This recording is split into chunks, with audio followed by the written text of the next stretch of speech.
El día a día está lleno de noticias urgentes, ruido, polémicas y afanes. Pero para la tranquilidad, el análisis y lo que nos gusta llamar periodismo de cocción lenta, está Mis Preguntas. Un programa de Prisa Media hecho por CAFAM, inspirando sonrisas.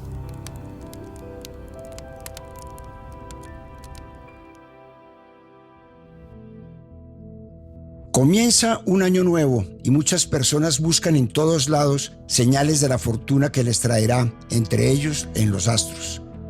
¿Puede nuestra fecha de nacimiento determinar aspectos de nuestra vida? ¿Qué tanta ciencia o charlatanería hay detrás de la astrología? Para este capítulo hablamos con la psicóloga y astróloga Nadia Rico, con el exrector de la Universidad Nacional Moisés Wasserman, con el psicólogo y astrólogo Juan Carlos Gómez y con el antropólogo y astrólogo Mauricio Puerta. Soy Roberto Pombo y este es el capítulo 69 de Mis Preguntas. Bienvenidos.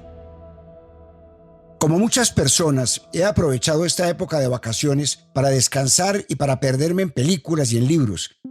El tiempo me parece extraño. Me refiero a la noción que tenemos de él, cómo lo usamos para medir como si fuera una regla que mide centímetros y milímetros. Usamos la rotación y la traslación de la Tierra para ponerle límites a la cadena interminable de sucesos que es de existencia. Entonces el giro de la Tierra sobre su eje es un día y la vuelta que da la Tierra al Sol es un año. Y así procuramos darle consistencia a nuestras vidas para no perdernos en el desorden.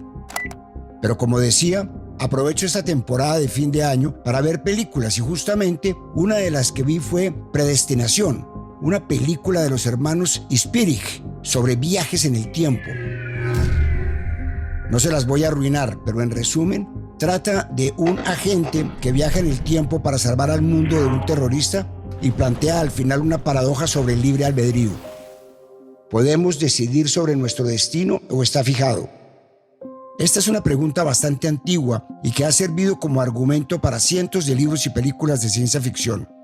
Hay posturas de lado y lado, desde la ciencia, la filosofía, incluso desde la religión. Según afirma el neurocientífico Robert Sapolsky en su libro Determinados, una ciencia de la vida sin libre albedrío, todo lo que hacemos está fuera de nuestro control. Según Sapolsky, abro comillas, no somos ni más ni menos que la suma de lo que no podemos controlar, nuestra biología, nuestro entorno y sus interacciones. Cierro comillas. El neurocientífico también afirma que todo lo que hacemos está determinado por nuestra biología, por los genes, las hormonas, la educación, nuestra infancia y tantas circunstancias que se extienden incluso mucho más allá de nosotros y sobre lo que no podemos decidir. Y es precisamente sobre lo que yo pienso con frecuencia y hoy les traslado las preguntas a ustedes. ¿Han pensado en la cantidad de factores sobre los que no tenemos control? Es una idea a la que le estoy dando muchas vueltas, al azar de las situaciones de las que dependemos. Pienso especialmente en aspectos que nos marcan incluso desde antes o al momento de nacer, por ejemplo, dónde nacemos. En ese caso, nacer en Colombia influirá seriamente en casi todo, en la forma como vemos el mundo, en las posibilidades que tendremos de llegar a ser astronautas. Y si nos ponemos específicos, si nacemos en uno u otro lugar de Colombia, nos marcará más esas variables y otras, como la expectativa de vida. También está el factor de la familia en la que nacemos. Eso, especialmente en un país como el nuestro, nos marcará desde el primer instante las posibilidades que tenemos de salir adelante, de ser pobres, ricos, clase media, el colegio o la universidad en la que vamos a estudiar, los amigos que tendremos.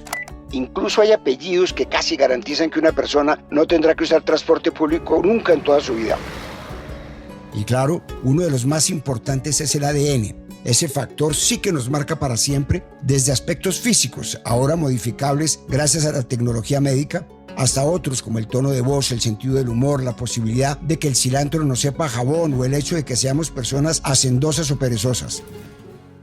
Los científicos estiman que del 20 al 60% del temperamento está determinado por la genética. ¿Qué nos hace ser de la forma que somos? ¿Qué nos hace tomar las decisiones que tomamos? Es una combinación de factores, situaciones y aspectos únicos que se mezclan y entrecruzan de maneras únicas. Los acercamientos que ha tenido la psicología son varios, pero hasta ahora el consenso más cercano es que se trata de la combinación entre el temperamento y el carácter.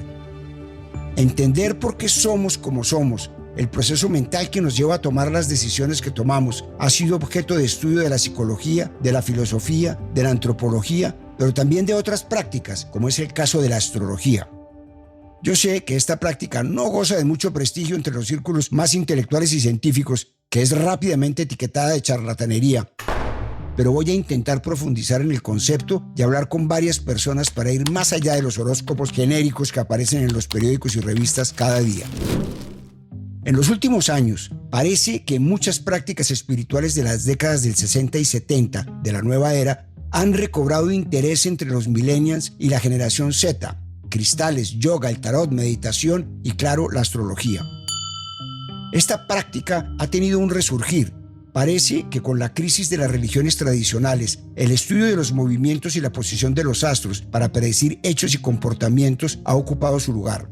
Se ha convertido casi en chiste últimamente ver frases como "típico de un Géminis", para referirse al comportamiento de alguien más o al propio, o "eso es Mercurio retrógrado", para explicar un momento de temporada difícil. Buscar consejos para el futuro en la posición de las estrellas y otros astros se ha vuelto una tendencia, pero usar estas referencias para tomar decisiones no es algo nuevo, ni mucho menos falto de argumentos. Pero lo que me pregunto es, ¿hay alguna ciencia detrás de la astrología? La astrología es antiquísima.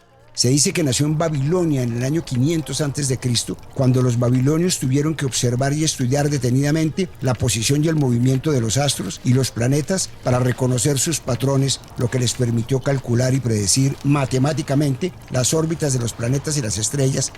Y fue de este ejercicio que nació el zodíaco, una construcción matemática con la que se dividió el firmamento en 12 partes iguales de 30 grados cada uno, y a la que le asignaron el nombre de la constelación más prominente de la misma. Eso mismo permitió que se creara el calendario que usamos hoy en día. Estos ancestros buscaban una correlación entre lo que veían que pasaba en el cielo sobre ellos y el mundo material que los rodeaba.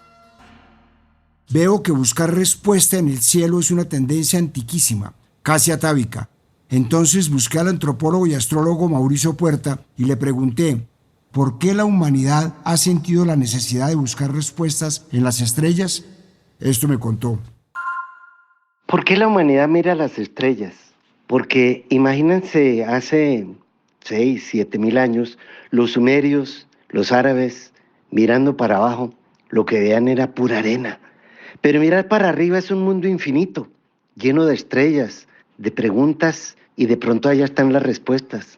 Algo le debe decir a la humanidad que de allá venimos, que comenzamos en el supuesto Big Bang, que todos somos uno. Por eso se dice universo, convertido en uno. Eso nos da a entender que la humanidad busca las respuestas más allá. Por eso alguien dijo: el reino de los cielos está dentro de vosotros. Y si hay un cielo externo, también debe haber un cielo interno. Cuando uno infla una bomba, el caucho separa el aire de adentro del de afuera. Pero cuando se revienta la bomba, tira uno el plástico o el caucho a la caneca y el aire de adentro se conecta con el de afuera. Ese caucho, en mi caso, se puede llamar Mauricio Puerta o Roberto Pombo.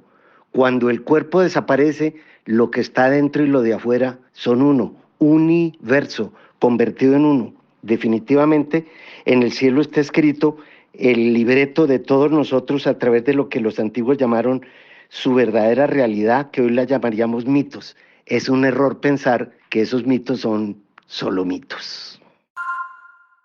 El efecto que tienen los astros, planetas y otros cuerpos celestes entre ellos y sobre nosotros es algo fáctico.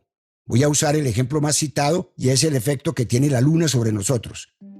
Uno de esos es el efecto que tiene en nuestro sueño, de acuerdo con un estudio hecho por el biólogo Christian Cahochen de la Universidad de Basilea en Suiza.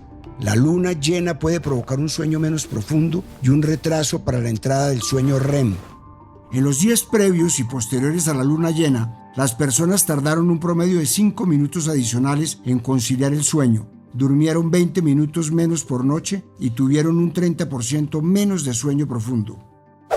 De acuerdo con la neurocronobióloga Christine Tesmer-Raible, coautora del estudio, abro comillas, Este artículo demostró que es posible detectar una correlación entre el ciclo del sueño humano y las fases lunares, lo que me sugiere fuertemente que existe algún tipo de sincronización. Cierro comillas.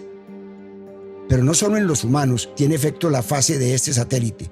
La luna también afecta los procesos biológicos de múltiples especies relacionadas con los niveles de actividad, los rituales de alimentación, la fotosensibilidad, la migración, los patrones de muda y más. Muchos de los conceptos actuales que se desprenden de la astrología pueden ser una interpretación un poco arbitraria de tendencias reales. Este es el caso de la personalidad que se le endilga a las personas por su signo, que en realidad responde más al mes de su nacimiento. Por ejemplo, cuando le echan la culpa de la introversión al signo solar, en caso de que sea Capricornio. Les voy a dar un ejemplo. Según concluyó la investigación titulada ¿Está la personalidad vinculada a la estación de nacimiento?, hecho por psiquiatras de la Universidad de Seúl, Corea, abro comillas. Los participantes nacidos en otoño obtuvieron puntuaciones altas en diversos desórdenes y los participantes nacidos en verano e invierno obtuvieron puntuaciones altas en extravagancia. La diferencia observada indica una relación entre la temporada de nacimiento y el temperamento. Los partos invernales en humanos pueden estar asociados con la vulnerabilidad a la dopamina, que probablemente sea el efecto del fotoperíodo durante el período perinatal. Se debe investigar el desarrollo del sistema de dopamina para comprender su asociación con el entorno intrauterino o el sistema circadiano materno. Cierro comillas. Pero este no es el único estudio que parece respaldar esta hipótesis. El Colegio Europeo de Neuropsicofarmacología publicó el estudio La temporada de nacimiento afecta a tu estado de ánimo en la vejez, en el que, según una de sus autoras, la profesora asistente Xenia Gonda, abro comillas, los estudios bioquímicos han demostrado que la estación en la que se nace influye en ciertos neurotransmisores monoamino, como la dopamina y la serotonina, que es detectable incluso en la vida adulta. Esto nos llevó a creer que la estación del nacimiento puede tener un efecto más duradero. Nuestro trabajo examinó a más de 400 sujetos y relacionó su temporada de nacimiento con los tipos de personalidad en la edad adulta. Básicamente, parece que cuando naces puedes aumentar o disminuir tu posibilidad de desarrollar ciertos trastornos del estado de ánimo. Cierro comillas. Quise saber el punto de vista de un científico y escéptico, así que busqué al académico y exrector de la Universidad Nacional de Colombia, Moisés Wasserman, y le pregunté, ¿hay ciencia detrás de la astrología? Esto me dijo. No hay ninguna ley física que pueda justificar la influencia de las constelaciones del zodiaco en la Tierra. Además, los astrólogos, las constelaciones están entre 100 y 700 años luz de distancia, lo que quiere decir que el astrólogo no los está viendo donde están ahora, sino donde estuvieron hace siglos. Podemos hacer para confirmar unos experimentos mentales estadísticos. Nacen hoy en el mundo 375,000 niños el mismo día y 8,250,000 durante la duración de uno de los signos. ¿Será además que ellos tienen el mismo futuro? ¿Será que los 670 millones de Libra son equilibrados y los 670 millones de Escorpio son apasionados? La verdad es que la distribución de características personales es absolutamente idéntica entre esas dos poblaciones. Los horóscopos, la idea de predecir eventos y agrupar el comportamiento de las personas por su temporada de nacimiento, no son algo nuevo. Si hoy en día cada periódico y revista, por seria que sea, tiene esta sección tan popular, es porque se ha convertido en una tradición que ya casi cumple 100 años. Vayamos a la primera mitad del siglo XX a Inglaterra para encontrar la primera publicación de este tipo en un periódico. El 21 de agosto de 1930, un editor del tabloide británico Sunday Express buscó a un astrólogo para que predijera el futuro de la recién nacida princesa Margarita. El indicado era el famoso astrólogo de las celebridades conocido como Shiro. Sin embargo, como no pudo aceptar el trabajo porque estaba ocupado, delegó a su asistente, un tal Richard Harold Naylor, que escribió una predicción genérica y obvia, como que tendría una vida llena de acontecimientos y que acontecimientos de tremenda importancia para la familia real y la nación se producirían cerca de su 7º año. Sin embargo, la columna de Naylor fue un éxito y el diario le encargó una columna semanal. Naylor para no escribir 365 horóscopos cada semana, decidió usar lo que desde ese momento se conoció como signo solar. Si usted no sabe a lo que me refiero con signo solar, es el periodo del año en el que el Sol pasa por una de las 12 zonas celestes de 30 grados visibles desde la Tierra y que reciben el nombre de constelaciones cercanas. Entonces, si por ejemplo usted nació en el periodo en el que el Sol pasa por la constelación de Capricornio, aproximadamente del 22 de diciembre al 19 de enero, entonces eso hace que su signo solar sea Capricornio. Y esta es la forma más popular de horóscopo que conocemos hasta hoy. Fue un fenómeno que se regó rápidamente por el mundo y en Estados Unidos la astróloga de las estrellas Evangeline Adams, que tenía entre sus clientes a JP Morgan y Charlie Chaplin, comenzó un programa de radio. Pero los horóscopos escaparon de la página de entretenimiento de los periódicos y revistas y ahora hay artistas que dedican ilustraciones y nuevas formas de leer la carta astral del signo solar, de formas más creativas y adaptadas a las nuevas generaciones, como el de la artista visual Mela Pavón, conocida como Checking Mela, Mi Astral, o el ejercicio que hacía el escritor Pedro Carlos Lemus con su horóscopo en la desaparecida revista Arcadia.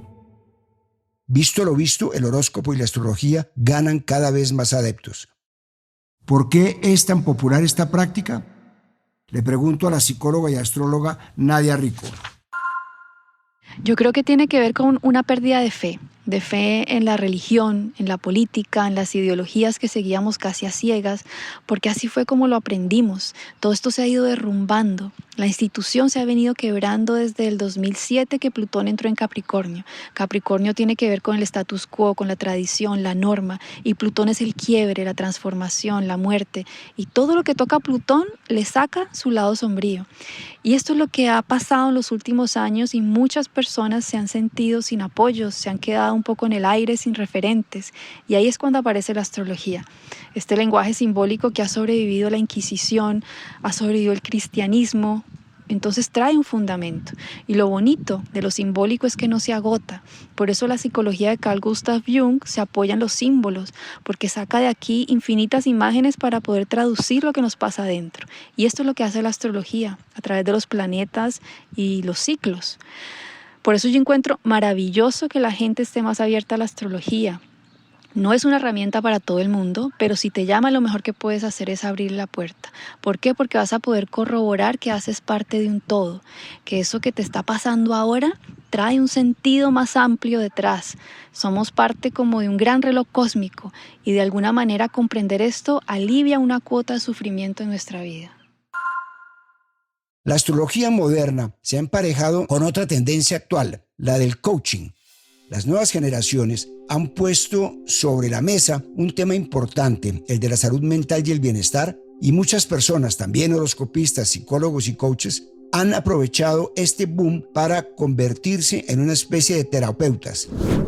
La astrología antigua tradicional aportaba un rigor y una armonía a la astrología que los métodos modernos parecen haber reemplazado. Por ejemplo, en el sistema moderno se describen asuntos mundanos como el dinero, el amor y la carrera en los signos del zodíaco de las constelaciones estelares. Los textos antiguos nunca combinaron los dos. Además, la astrología moderna acentúa los asuntos internos de la mente y el espíritu, abriendo demasiado espacio para el sesgo de confirmación. Incluso, un tema tan de moda como la inteligencia artificial ha incursionado en la lectura del horóscopo. Sobre esto hay un reportaje bastante interesante en el New York Times. ¿Es la inteligencia artificial el futuro de la astrología? Piensa en una especie de máquina dispensadora, o más bien una especie de esos juegos en los que mete una moneda y pesca un juguete. Pero en vez de pescar un juguete, esa máquina tiene botones negros, filas de luces parpadeantes e indicadores etiquetados con cuerpos celestes, Sol, Luna y los 8 planetas, en el frente de su fachada blanca. En la pantalla aparece un texto: pregúntele a las estrellas. Usando una perilla, puedes escoger entre unas 100 preguntas como ¿cómo puedo mejorar en mi trabajo? ¿Debería salir de Nueva York? ¿Debería iniciar una secta? Luego de escoger una pregunta, usted ingresa su fecha, hora y lugar de nacimiento. Al final, la pantalla muestra un mensaje que dice: todas las respuestas se basan en cálculos astrológicos. La máquina, utilizando una cámara incorporada, toma su fotografía. Momentos después, escupe un trozo de papel que contiene su retrato granulado y una respuesta a su pregunta. En el reportaje, una de las personas que usa la máquina le preguntó por sus banderas rojas, o red flags, como se llama ahora a las malas actitudes o comportamientos. Y la máquina respondió, abro comillas, sus señales de alerta incluyen una tendencia a establecer altas expectativas y miedo al conflicto. Su ubicación en Júpiter y Saturno sugiere una necesidad de perfeccionismo y miedo al rechazo. Al evitar el conflicto, puede limitar su potencial de crecimiento y conexiones significativas. Recuerde, el conflicto es una parte inherente de la intimidad. Practícalo con compasión y deja de lado las expectativas poco realistas. Cierro comillas. La respuesta de la máquina es generada por ChatGPT. Esta máquina fue desarrollada por CoStar, una empresa de tecnología con una aplicación de astrología muy popular que utiliza inteligencia artificial para generar lecturas que extrae textos de una base de datos escrita para la aplicación por un equipo de astrólogos y poetas. Esta máquina está en una tienda de revistas en Manhattan y las filas para usarla son bastante largas. Pero por otra parte, la influencia de la astrología en la psicología moderna no es del todo mala. La astróloga Demetra George, que fue una de las primeras en suscribirse a la iniciativa de traducción del proyecto Insight y ahora es una figura destacada de la astrología tradicional, ha dicho que el interés moderno por la introspección y la vida interior iluminan partes de la astrología que antes eran confusas. El astrólogo Wonder Bright, exalumno de George, le dijo a la revista Quartz que cree que el encuentro cliente-astrólogo adquiere connotaciones de una relación terapeuta-paciente, incluso cuando se utilizan métodos astrológicos tradicionales. La relación entre la psicología y la astrología no es nueva. El famoso psiquiatra y psicólogo Carl Jung se encargó de investigar cómo prácticas como el horóscopo podían conectarse con la psicología. De hecho, a lo largo de su carrera, Jung exploró la astrología, la alquimia y la religión. Habló con sacerdotes y pastores, viajó a la India para estudiar yoga y quedó especialmente fascinado por la mitología. Todo lo anterior no le restó peso a su aporte a la psiquiatría y la psicología. De hecho, reconcilió todos esos campos de estudio que parecen dispares con la psicología y puso en primer plano esas intrincadas y antiguas conexiones entre las estrellas, nuestras historias y nosotros mismos en forma de psicología analítica. Sin embargo, como decía anteriormente, la astrología no goza de buena fama entre el gremio científico. Y viendo que la astrología no es una ciencia dura, ¿es correcto usarla como terapia psicológica? ¿Cómo puede usarse? Le traslado la pregunta al psicólogo y astrólogo Juan Carlos Gómez. En psicología no podemos hablar de lo correcto y lo incorrecto, podemos hablar de lo funcional y lo disfuncional. Hablar que si la astrología es correcta o no correcta para una terapéutica, lo que habría más bien que evaluar es si visitar a un astrólogo le puede hacer bien a la persona y sea constructivo y generador de nuevas esperanzas, pues va muy bien. Pero si visitar a un astrólogo es llenarse de angustia por el futuro, es dejar que otra persona manipule algo que se llama el presente, que es el regalo con el que todos contamos, pues ya sería algo muy nocivo y ahí sería disfuncional. En mi concepto, yo soy psicólogo, analista junguiano y astrólogo. Para mí, la astrología no es un tema de creencias o no creencias, sino es un lenguaje. Es el lenguaje de los símbolos. Uno no dice, ¿crees en el inglés? ¿Crees en el francés? ¿Crees en el español? Uno lo que dice es, hablo español, porque entiendo sus pictogramas, su escritura, su dialéctica. De la misma manera, la astrología es una forma de decodificar el lenguaje simbólico. El lenguaje simbólico es el lenguaje de la psique, es el lenguaje que nos permite reconocer nuestra sustancia inconsciente. Para mí la astrología es buenísima en el sentido de tener un lenguaje que decodifique los sueños, la intuición, la visión, los símbolos que me rodean, con el objetivo de encontrar una brújula, un sentido, un norte, para encontrarle sentido a la narrativa de mi propia vida. El cientificismo ha mirado por encima del hombro las prácticas como la religión, la meditación o la astrología. Pareciera que lo único válido es aquello que pasa sus pruebas. Bajo este cristal, nada es real o verdadero si no es científico. ¿Es la astrología una ciencia? No como saber científico, según la definición moderna. La astrología no es una ciencia, pero no quiere decir que sea anticientífica. El astrólogo Sergio Barreiro, autor del libro Astronomía para Astrólogos, dijo esto en una entrevista con el diario argentino El Clarín. Abro comillas. Somos hijos del cosmos y somos polvo de estrellas. A nadie le extraña eso. En cambio, la ciencia clásica solamente ve en el sistema solar un mecanismo. un conjunto de objetos en relación a través de fuerzas físicas. La visión de la ciencia llega hasta ahí. Cierro comillas. Y es que no fue sino hasta que el racionalismo se convirtió en la mayor moda en el siglo XIX que la astrología fue relegada a ser señalada como una pseudociencia, a lo místico o lo absurdo. Desde hace milenios el ser humano ha intentado ver más allá de su horizonte en tiempo y espacio. No hay forma de predecir lo que nos va a pasar mañana o el mes siguiente, pero sí es cierto que hay patrones y constantes que nos permiten predecir ciertos aspectos naturales como las mareas y sus efectos. Todo lo que hay a nuestro alrededor nos afecta, nos hace tomar las decisiones que tomamos y ser quienes somos. En un mundo que parece traer solo malas noticias, hay métodos que nos ayudan a sentir paz. Sin embargo, hay que tener cuidado con las personas que pretenden engañarnos con verdades a medias y falsos pronósticos a cambio de dinero. Pero charlatanes y aprovechados los hay en ciencias que consideramos casi sagradas, como la medicina o incluso la economía, que a pesar de ser una ciencia social, goza del prestigio como si fuera una ciencia exacta.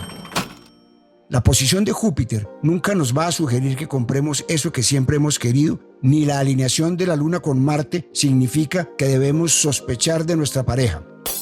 A pesar de que podamos saber la posición que tendrán los planetas hoy, el año que viene y dentro de un milenio, hay pocas certezas sobre lo que serán nuestras vidas. No sé si tenemos control sobre nuestras decisiones, si existe el libre albedrío o estamos destinados a un camino como un tren a sus rieles. Por mi parte, creo que todos somos parte del universo y en cuanto parte del universo ocupamos un lugar que solo nos pertenece a nosotros por la forma en la que estaba ese universo en el momento en que nacimos. Ocupamos una posición frente a los astros que funciona con unos movimientos. Cada uno tiene una posición y la influencia que ejercen esos astros sobre nosotros mismos en la medida en que cambian de posición, no circular sino elipsoide, a lo largo de nuestra vida. Cuando nacemos, nos montamos en una especie de carrusel, yo vivo o calecita, que se sigue moviendo toda nuestra vida. Y en ese momento en que nos subimos al carrusel, hay una posición específica de los elementos. Existe una variable que reside en cada ser humano y que no compartimos con otro, la coordenada exacta de tiempo y espacio en la que damos nuestro primer respiro sobre la Tierra. Según la astrología, es a partir de ese punto que se codifica el mapa de un carácter auténtico de nuestra huella digital en el universo, una especie de ADN cósmico. No hay nada de adivinatorio en el discurso de la astrología, la de verdad. Uno puede llegar a saber las influencias que tienen los planetas y las estrellas sobre cada uno, pero no podemos saber si un suceso va a pasar o no. Se puede decir que hay momentos propicios para esto o aquello, pero no adivinar un número o un hecho. Si de los cuerpos celestes más pequeños, como lo es la Luna, tiene un efecto sobre la Tierra, el agua y como ya vimos sobre nosotros, que logra que suba la marea, entonces ¿qué no podrán hacer otros planetas más grandes, gigantes, con una masa y una gravedad mucho mayor sobre nosotros? La ciencia no lo ha respondido, pero estoy abierto a la duda. Como en muchas ocasiones y en muchos capítulos, dejo planteada la pregunta. No sé si en las estrellas esté dibujada la fortuna o el infortunio que traerán este 2024 para cada uno de nosotros. Espero que eso lo podamos decidir cada uno con sus acciones y que sea un año entero lleno de éxitos para todos. Este fue el capítulo 69 de Mis Preguntas. Nos vemos en el próximo capítulo. A partir de este momento, este capítulo de Mis Preguntas queda disponible en todas las plataformas de podcast. Este episodio fue posible gracias a CAFAM, Inspirando Sonrisas. Dirección, Roberto Pombo. Producción general, Juan Abel Gutiérrez. Asesor editorial, Daniel Sampero Espina. Guiones, Juan Abel Gutiérrez y Johnny Rodríguez. Producción de campo, Marcela Salazar y Lucía Beltrán. Postproducción de audio, Carlos Bernal.